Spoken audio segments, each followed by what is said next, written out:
Morning students, आज की class में हम डिस्कस करेंगे हाइजेनबर्ग्स अनसर्टेनिटी प्रिंसिपल। ओके, ये आपने अपने स्कूल लेवल में पढ़ा होगा। हाइजेनबर्ग्स अनसर्टेनिटी प्रिंसिपल।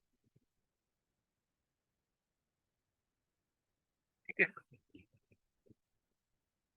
देखो एग्जाम में जो आएगा ना वो इसकी एप्लीकेशन आई। ठीक है, हाइजेनबर्ग अनसर्टेनिटी प्रिंसिपल की क्या एप्लीकेशन।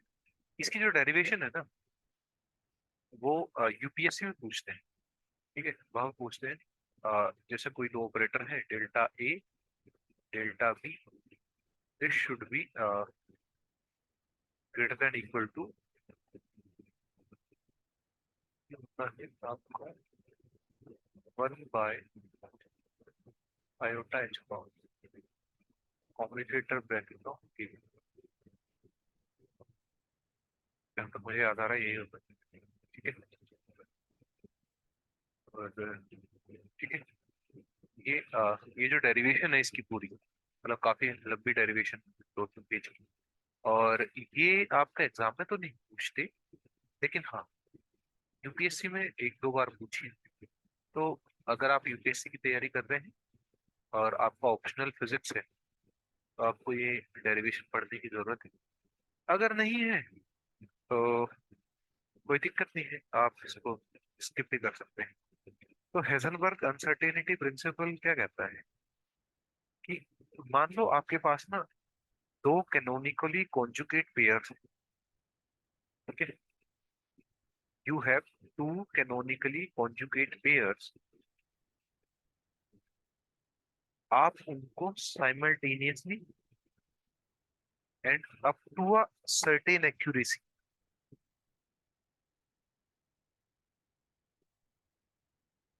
उनको simultaneously and with particular accuracy आप उनको मेजर नहीं कर सकते। ठीक है,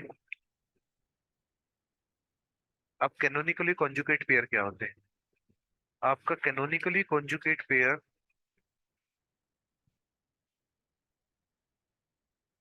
हाँ ये इसमें थोड़ी सी गड़बड़ है। ठीक है, ये ये आपका आएगा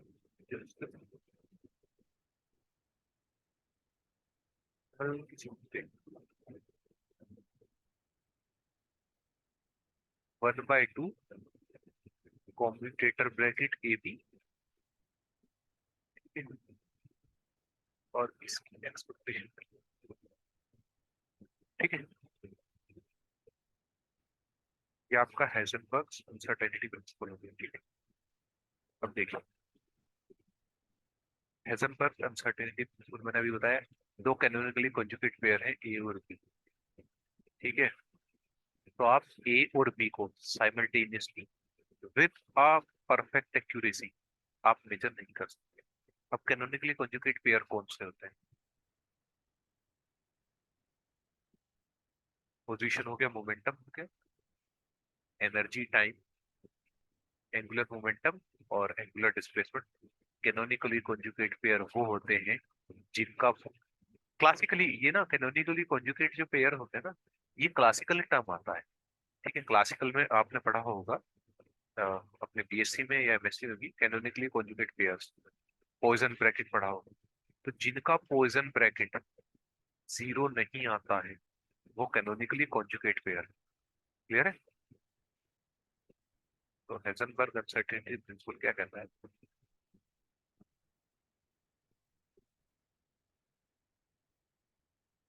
We can't measure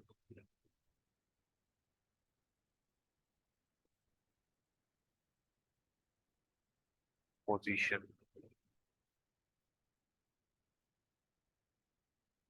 as well as momentum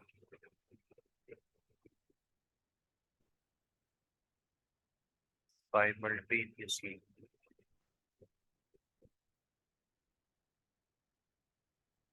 with arbitrary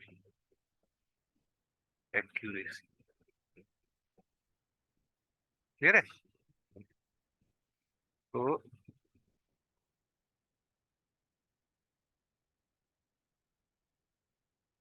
ये तो समझाने वाली चीज थी। ठीक है। अच्छा, ये हेजनबर्ग अनसर्टेनिटी प्रिंसिपल जो है, ये आता क्यों है? ठीक है। Reason for uncertain in quantum mechanics. Quantum mechanics में अनसर्टेनिटी आने का रीजन क्या है? इसका रीजन होता है ड्यूअल नेचर,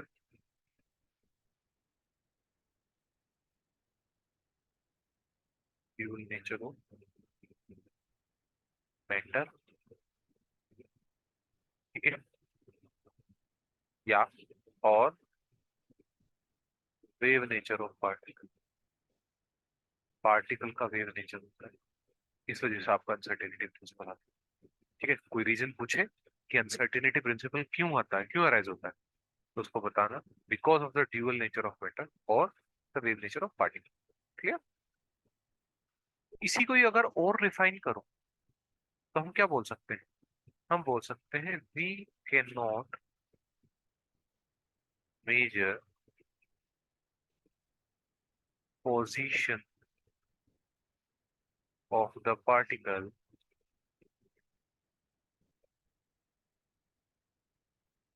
विदाउट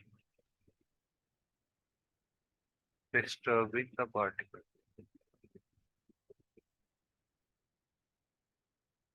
तुमको पार्टिकल को डिस्टर्ब करना पड़ेगा अगर उसको देखना है। ठीक है। जैसे अगर तुमको याद हो, जब मैं डबल स्लिट एक्सपेरिमेंट पढ़ा रहा था, ठीक है,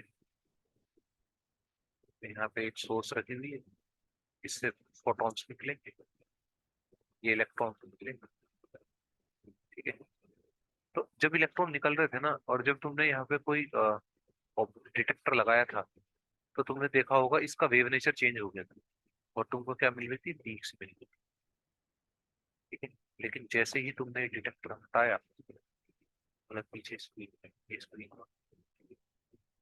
अगर दूसरी स्क्रीन लगा दे और डिटेक्टर को हटा दे, क्या मिलेगा तुमको? इंटरफेरेंस। तो ये डिटेक्टर क्या कर रहा था? डिटेक्टर उसकी पोजीशन मेजर करने की कोशिश कर रहा था, लेकिन जैसे ही पोजीशन मेजर करने जाएगा वो क्या करेगा? वेव नेचर डिस्टर्ब कर देगा। और जैसे ही वेव नेचर डिस्टर्ब करेगा, तुमने पोजीशन ढूंढने की कोशिश करी, तुम्हारा क्या हो गया? उसने वेव नेचर खो दिया। ठीक है।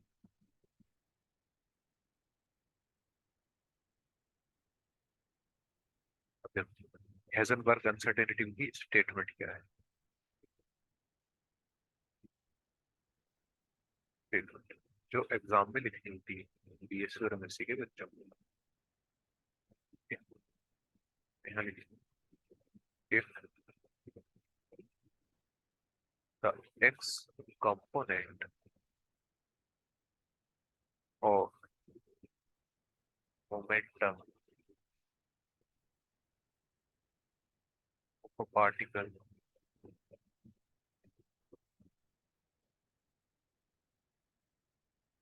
is measured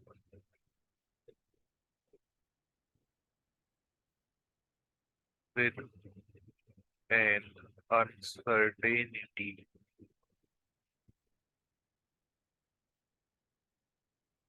of delta px, ठीक है, इतनी एक्यूरेसी है उसमें, ठीक है, इतना एरर है डेल्टा पीएक्स है। ठीक है। Then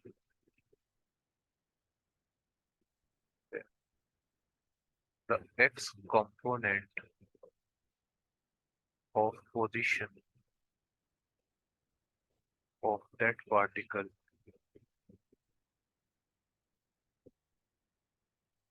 can't be measured,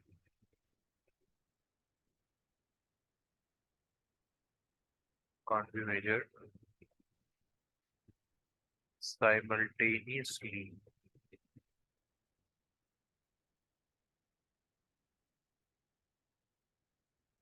more accurately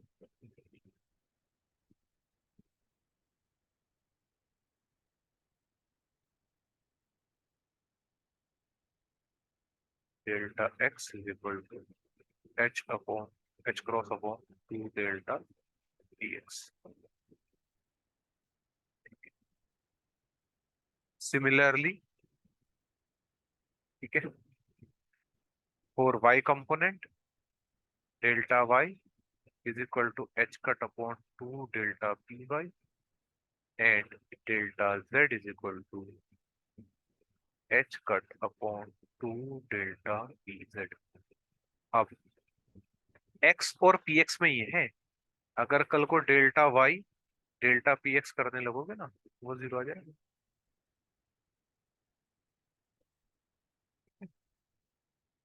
वो मेजर हो जाएगा। अगर वाई डायरेक्शन मोमेंटम ढूंढ रहे हो या फिर डायरेक्शन पोजीशन, तो वो अनसर्टेनिटी को फॉलो नहीं करेंगे। ठीक है, ऐसे ही delta Z delta P X भी जीरो आ जाएगा, delta X delta P Y भी जीरो आ जाएगा।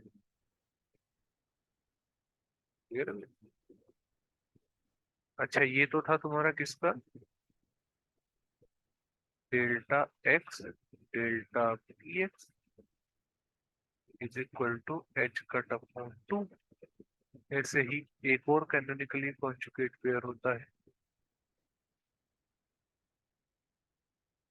H cross upon 2 delta L delta theta H cross upon 2। ठीक है,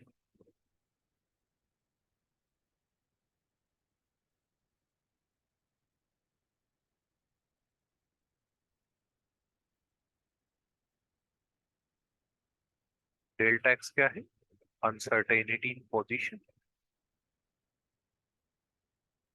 अनसर्टेनिटी इन पोजीशन या एरर भी बोल सकते हो तुम। मैथमेटिकल में डेल्टा पी एक्स एरर पड़ा होगा, और डेल्टा पी एक्स क्या हो गया, अनसर्टेनिटी इन मोमेंटम। ऐसे ही uncertainty in time, uncertainty in energy, uncertainty in energy, delta T uncertainty in time, delta L angular momentum, uncertainty in angular momentum, और delta theta uncertainty in angular displacement. Clear है भाई? Clear? अब देखो, if your wave function is of Gaussian type, अगर तुम्हारा wave function Gaussian type, Gaussian, तुमको बताया हुआ गौशियन वेव फंक्शन कैसा होता है, ठीक है? अगर नहीं बताया हुआ तो प्रीवियस ईयर के देख लेना, ठीक है, प्रीवियस वीडियोस देख लेना, उसमें बताया हुआ है, प्रोबेबिलिटी में बताया हुआ है गौशियन का, ठीक है, गौशियन डिस्ट्रीब्यूशन कैसा होता है।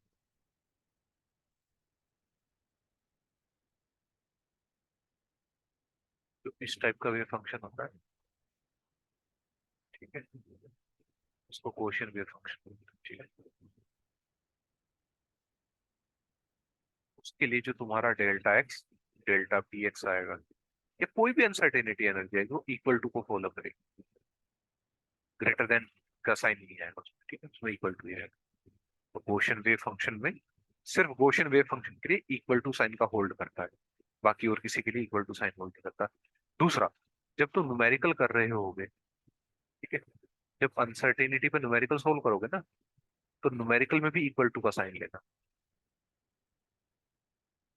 तो गॉसियन के लिए और न्यूमेरिकल सोल्व करने के लिए इक्वल टू का साइन लोगे। क्लियर है? अब नेक्स्ट लिखो, एप्लीकेशन, एप्लीकेशंस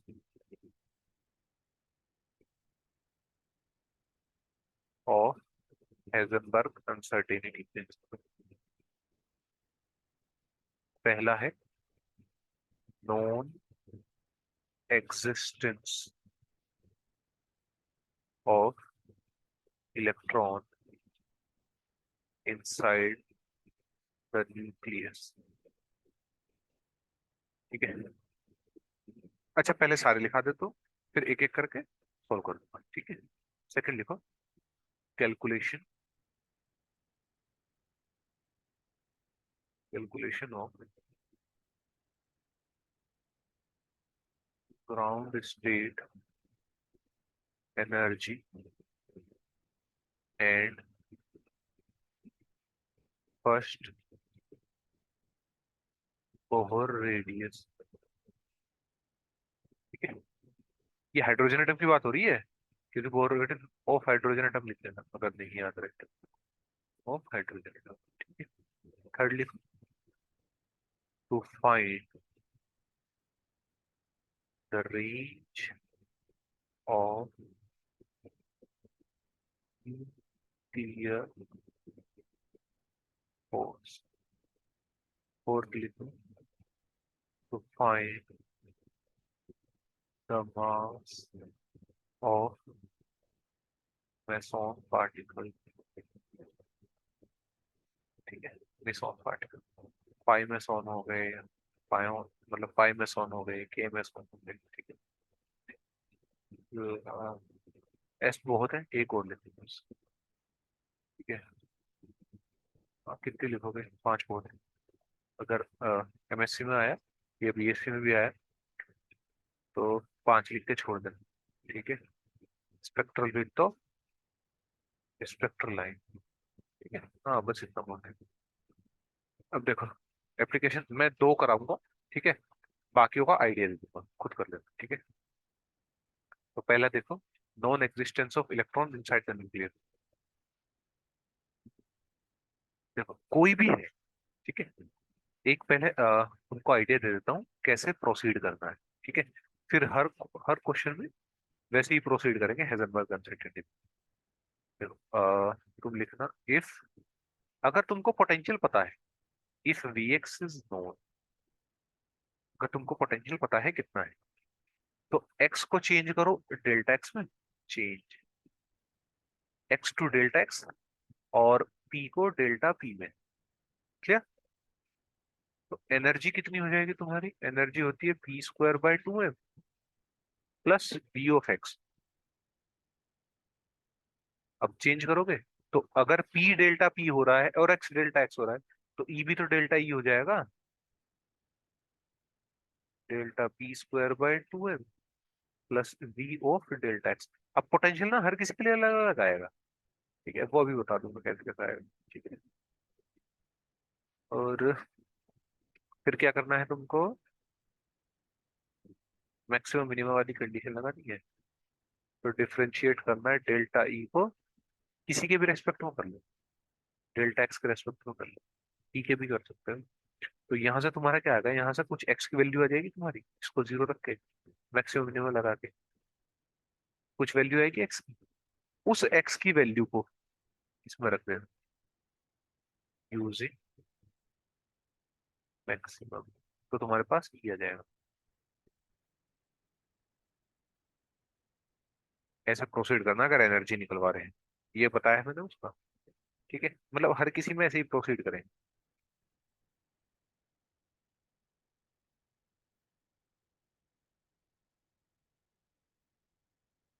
देखो क्या है, non existence of electron inside the nucleus.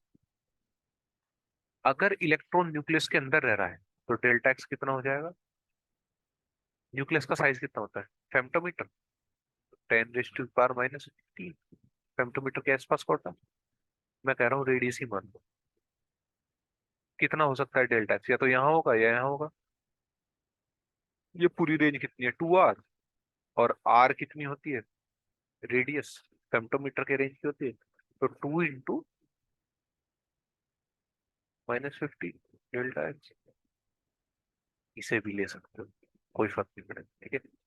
अब डेल्टा एक्स आ गया, तो डेल्टा पी पी एक्स निकालोगे कितना हो जाएगा, H cross upon two delta x, H cross होता है एच अपॉन टू पाई, एच क्रॉस ही रहता है, 2 × 2 × 10⁻⁻15, तो कितना आ गया, 1.105 × 10⁻⁻34, और 4 × 10⁻⁻15, ये आ गया -19 आ गया, और इंटू 1/4, 0.25, 2.5 इंटू 10⁻⁻20। अगर इलेक्ट्रॉन वोल्ट में कन्वर्ट करूं तो कितना आ गया, 2.5 इंटू 10⁻⁻20, है ना। अच्छा ऐसे ही रहने दो, छोड़ो, बाद में करेंगे इलेक्ट्रॉन वोल्ट में कन्वर्ट। टी आ गया, एनर्जी निकाल लो। एनर्जी कितनी होती है, Δp² बाय 2 है, यहाँ से, क्योंकि पोटेंशियल जीरो है इसलिए जीरो कर दी इस वाली equation से। तो इलेक्ट्रॉन का मास, तो 2.5 इंटू 10⁻⁻20, 2 इंटू इलेक्ट्रॉन का मास 9.1 इंटू 10⁻⁻31, इलेक्ट्रॉन वोल्ट में कन्वर्ट करो, -90 इलेक्ट्रॉन वोल्ट मास। तो देखो,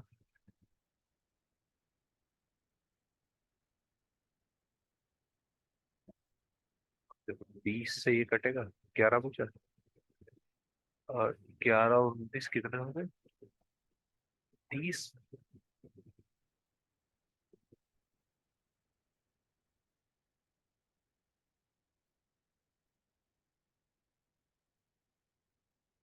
ठीक है, और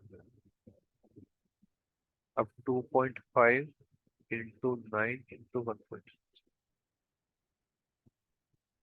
ठीक है, तो 3.2 इंटू 9.1, नोटिया 27, 28 मान लो, तो नीचे आ गया 28, ऊपर 25, तो लगभग लगभग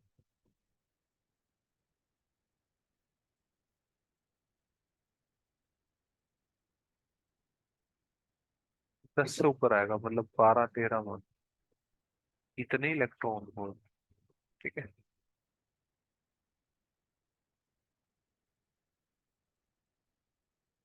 अब देखो, जो इलेक्ट्रॉन न्यूक्लियस के अंदर से अगर निकलेगा तो उसके पास इतनी एनर्जी होनी चाहिए, लेकिन हमने देखा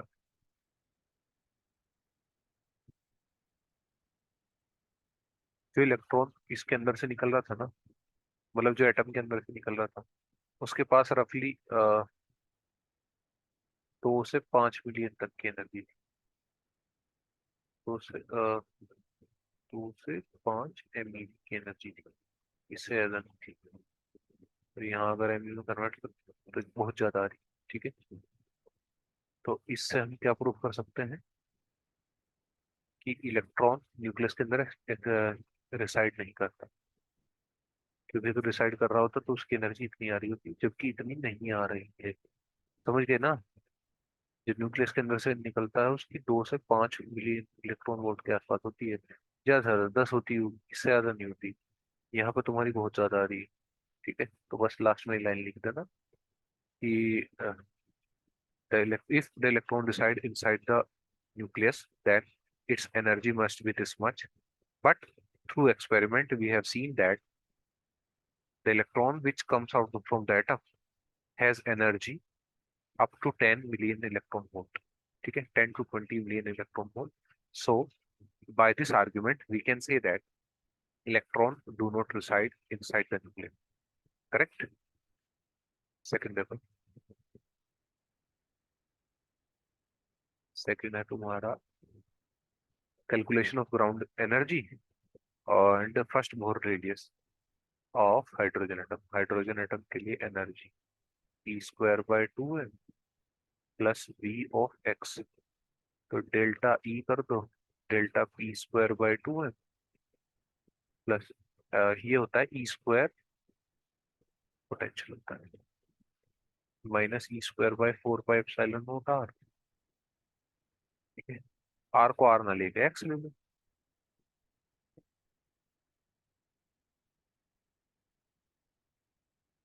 अगर आर ही लेना है आर ले लो, एक्स लेना है एक्स ले लो, जो मन करे वो ले लेना। ठीक है, कोई दिक्कत नहीं आएगी। डिफ्रेंशिएट करो एक्स के रेस्पेक्ट में।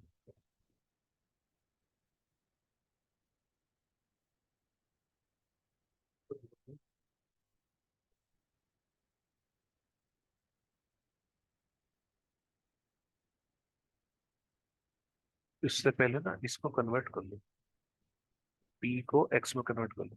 तो डेल्टा पी को लिख सकते हैं H cross upon two delta x. तो आ जाएगा एच क्रॉस स्क्वायर अपॉन 4 और 4 8, ये 4 हो जाएगा। डेल्टा पी स्क्वायर कितना हो जाएगा, H cross square by 4 delta X का स्क्वायर।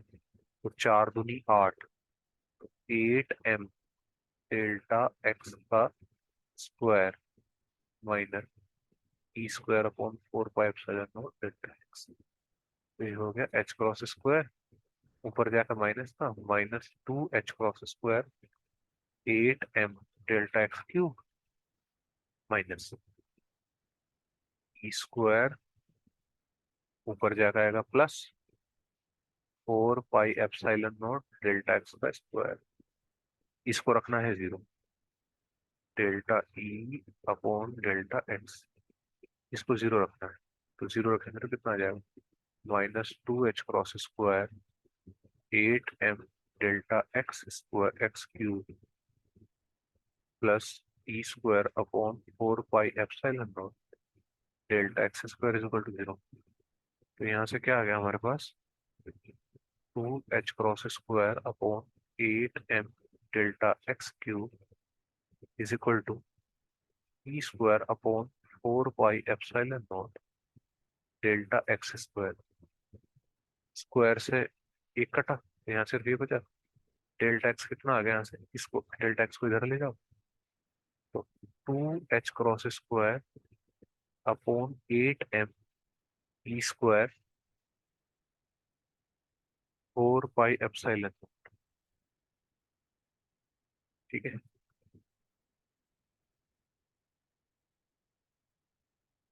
डेल्टा एक्स आ गया, इस डेल्टा एक्स को इसमें रखो एनर्जी में।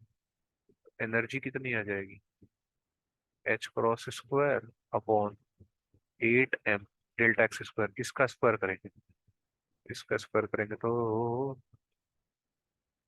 4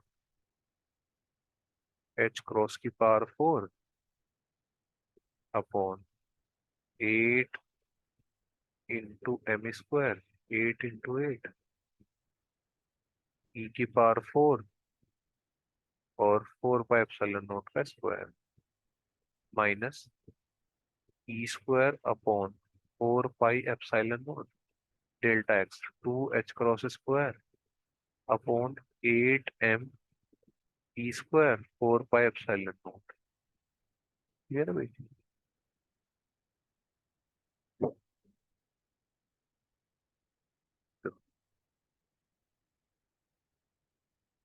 एच क्रॉस स्क्वायर से एक एच क्रॉस स्क्वायर तो स्क्वायर बच गया, ठीक है। 8 m से एक एट और m गया, ठीक है। क्या बच गया और, ठीक है।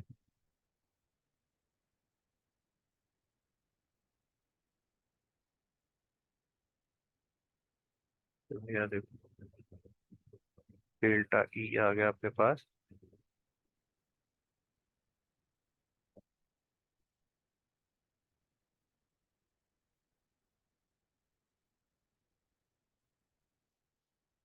ये ऊपर चला जाएगा ना, हो गया।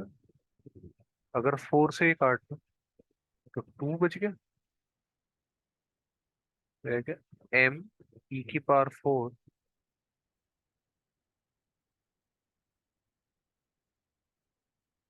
अपॉन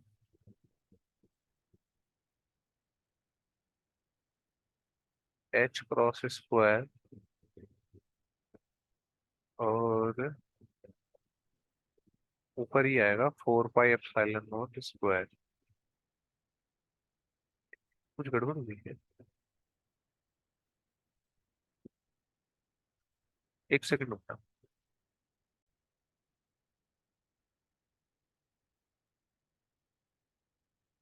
तो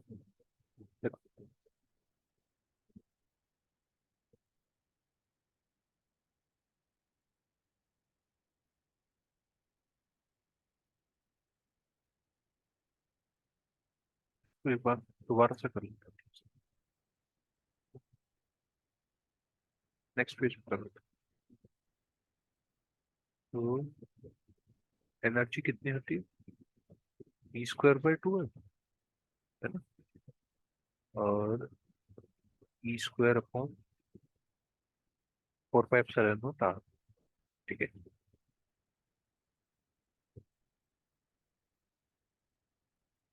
अब डेल्टा पी हो गया तुम्हारा।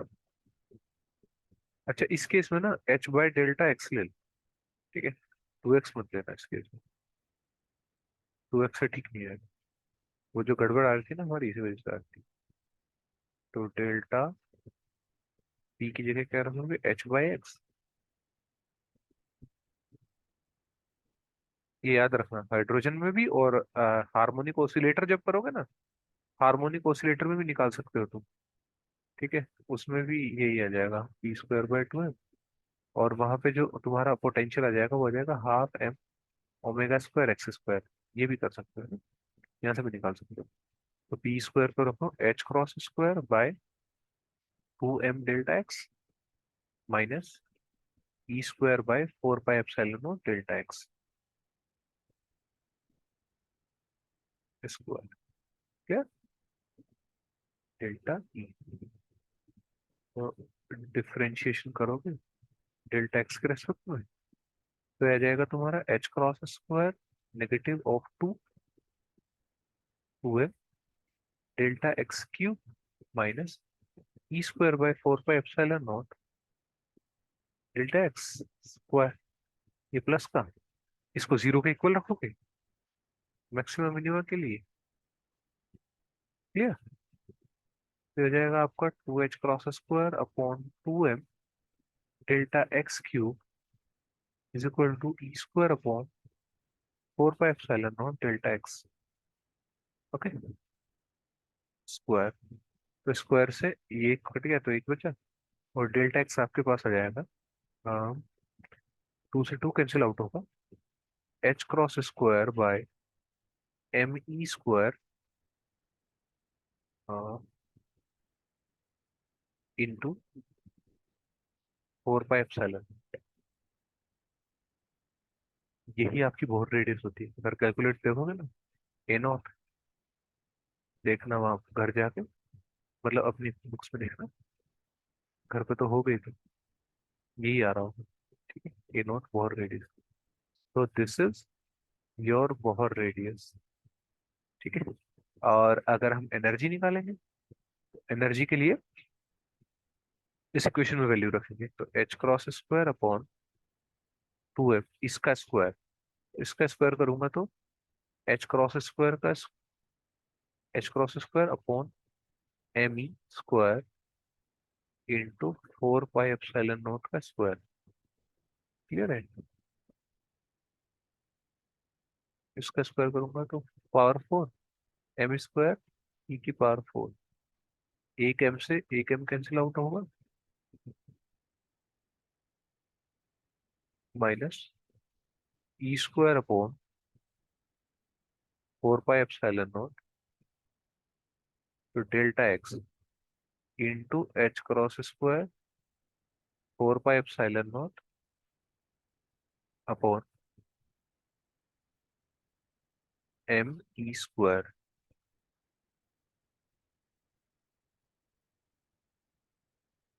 ठीक है, और चलो ठीक है। तो H² से एक ये काटो, तो सिर्फ H² बचा नीचे, ऊपर बच जाएगा me⁴ डिवाइड में 2h×² 4 pi epsilon not square minus me⁴ H²4 pi epsilon not का स्क्वायर। तो प्लस का 2 है, ये माइनस का 1 है, मतलब 1/2 -1, तो माइनस का 1/2, तो -1/2 me⁴ H×² 4 pi epsilon not square. यही आपकी एनर्जी है। और इसकी वैल्यू अगर कैलकुलेट करोगे तो 13.6 इलेक्ट्रॉन वोल्ट आएगी, माइनस है ही, तो -13.6 इलेक्ट्रॉन वोल्ट आती थी। कैलकुलेट करके देख लेना, एम की जगह इलेक्ट्रॉन का मास लिखना, ई की जगह इलेक्ट्रॉन का चार्ज लिखना, एच क्रॉस की वैल्यू तुमको पता है, 4 पाई एप्सिलॉन नॉट की वैल्यू भी तुमको पता है, ठीक है। और यहाँ पर रखोगे कितना आएगा, ये आएगा 0.529 एंगस्ट्रॉम, ठीक है। ये बहुत रेडियस है। तो ऐसे ही आप कैलकुलेट कर सकते हैं। हाइड्रोजन एटम का भी ऐसे ही कैलकुलेट, इसका क्या बोलते हैं, हार्मोनिक ऑसिलेटर का करके देखना, उसका भी ऐसे ही कैलकुलेट कर सकते हो, ठीक है। तो किसी का भी आए आप कैलकुलेट कर सकते हो। मैंने दो का करके दिखा दिया। एक तो आपको ये करके दिखा दिया कि इलेक्ट्रॉन रिसाइड नहीं करता है इलेक्ट्रॉन के अंदर, ठीक है। और दूसरा आपको दिखा दिया है कि हाइड्रोजन एटम का कैलकुलेट करने के लिए रेंज ऑफ न्यूक्लियर फोर्सेस, बाकियों का ना मैं आइडिया दे देता हूँ तुमको, ठीक है। देखो, रेंज ऑफ न्यूक्लियर फोर्स के लिए क्या करोगे तुमको डेल्टा आर चाहिए ना। एनर्जी तुमको पता है कितनी एनर्जी होती है न्यूक्लियर फोर्स की, तो रेंज कैसे निकाल लोगे, delta P is equal to H cross upon 2 delta X. Delta X तुमको चाहिए H cross upon 2 delta P. अब डेल्टा पी में एरर तुम निकाल लेना, ठीक है। कितना आएगा, पी में डेल्टा ई इंटू 2 एम, तो H cross upon 2 into 2 M delta E, तुम्हारे पास रेंज आ जाएगी। एनर्जी में तुमको पता ही है एनर्जी किस रेंज की होती है, ठीक है। मीसोन पार्टिकल का मास कैसे निकालोगे, तुमको टाइम पीरियड पता होता है कि कितने टाइम बाद डिके हो जाएगा। तो delta T delta E is equal to H cross upon 2। तो मास निकालना है ना, तो delta E into delta M C square is equal to H cross upon 2। तो डेल्टा एम चाहिए मास, कितना हो जाएगा, H cross upon 2 delta T into C square, mass आ जाएगा तुम्हारा, ठीक है। ऐसे ही स्पेक्ट्रल वेट चाहिए तो डेल्टा लैम्डा आ जाएगा तुम्हारे पास, क्योंकि एनर्जी तुमको पता है स्पेक्ट्रल लाइन की एनर्जी में कितना डिफरेंस होता है, ठीक है। और डेल्टा ई होता है डेल्टा लैम्डा, लैम्डा को एक्स से कर सकते हैं रिलेट, ठीक है। और ई को पी से, वहां से तुम्हारा आ जाएगा, ठीक है। ई से पी निकालोगे और डेल्टा लैम्डा से डेल्टा एक्स निकालोगे, ऐसे ही कर सकते हैं। तो ये सारी तुम्हारी एप्लीकेशन थी हेजनबर्ग अनसर्टेनिटी प्रिंसिपल की। तुम करके देख लेना, मैंने तुमको आइडिया दे दिया है, अगर नहीं हो तो कमेंट बॉक्स में लिख देना, मैं तुमको बता दूंगा। वैसे मैंने पूरी कोशिश करी है कि तुमको ये चीजें समझ में आए। इसका ज्यादा ध्यान रखना, ये करवाता है, ठीक है, इसीलिए मैंने तुमको करा भी दिया है, ठीक है? और चाहो तो मैं तुमको एक क्वेश्चन और लिखा सकता हूँ घर से करने के लिए। क्वेश्चन है, उसका तो बता ही दिया मैंने तुम्हें, हार्मोनिक ऑसिलेटर का, ठीक है। देखो, हार्मोनिक ऑसिलेटर के लिए एनर्जी तुमको पता है p² by 2m plus half M omega square X square. Energy कितनी आ जाएगी, delta p² upon 2m delta X square. Change करोगे तो h² upon 2 delta mx half m omega square delta X square. Differentiation करोगे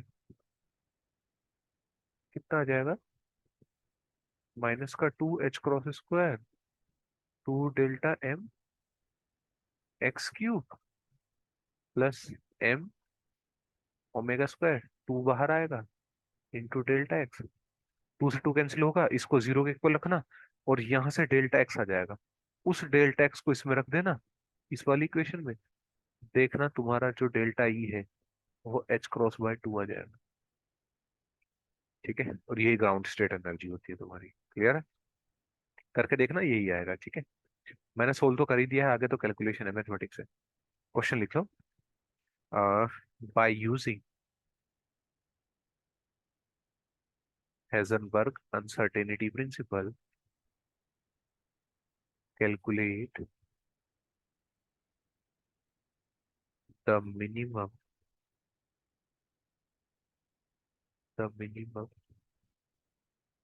possible energy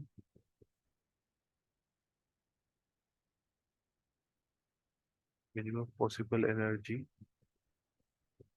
of particle of mass m